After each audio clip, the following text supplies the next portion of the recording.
केंद्रीय कर्मचारियों के बीच बड़ा सवाल, क्या 8वें वेतन आयोग में 7वें जैसी बम्पर बढ़ोतरी होगी? नमस्कार, मैं हूं आपके साथ आयुषी गुप्ता। देखिए, 8वें वेतन आयोग को लेकर के बड़ी अपडेट है। 8वें वेतन आयोग की ओर से कर्मचारी और अन्य हितधारकों से सुझाव मांगे गए हैं और इसी दौरान केंद्र सरकार के कर्मचारियों के बीच एक सवाल लगातार चर्चा का विषय बना हुआ है।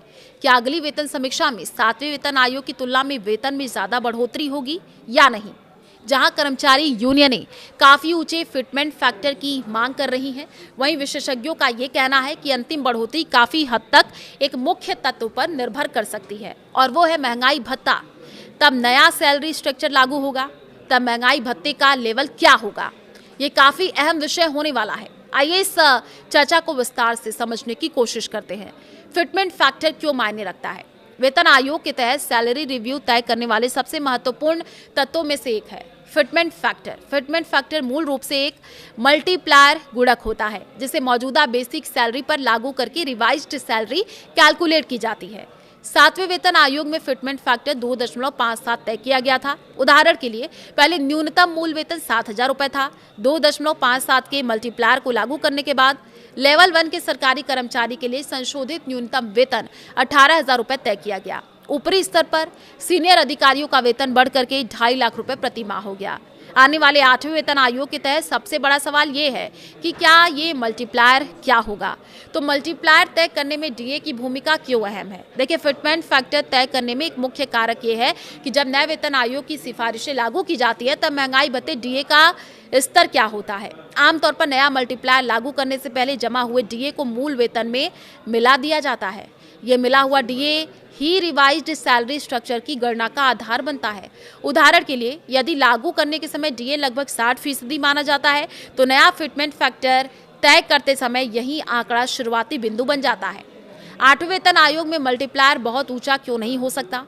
देखिए, मौजूदा डीए स्तर शायद सबसे बड़े कारणों में से एक हो सकता है जिसकी वजह से कर्मचारियों को अपेक्षाकृत कम फिटमेंट फैक्टर से ही संतोष करना पड़ सकता है। जब 6वां वेतन आयोग समाप्त हुआ और 7वां वेतन आयोग लागू किया गया तब डीए पहले ही लगभग 125% तक पहुंच चुका था। डीए के ऊंचे आधार ने आयोग को वेतन संरचना को और अधिक प्रभावी ढंग से पुनर्गठित करने का अवसर दिया। इसके विपरीत 7वें वेतन आयोग के तहत डीए वर्तमान में 58% पर है। भले ही 8वें वेतन आयोग की सिफारिशें लागू होने से पहले कुछ और बदलाव हो, डीए शायद 6,870% के आसपास ही पहुंचेगा क्योंकि डीए का आधार बेस 6वें से 7वें वेतन आयोग में बदलाव के समय की तुलना में काफी कम है। इसलिए जानकारों का कहना है कि बहुत बड़े मल्टीप्लायर यानी गुणक की गुंजाइश शायद सीमित हो। आसान शब्दों में कहे तो डीए का आधार जितना कम होगा, वेतन में बड़े बदलाव की गुंजाइश उतनी ही कम होगी।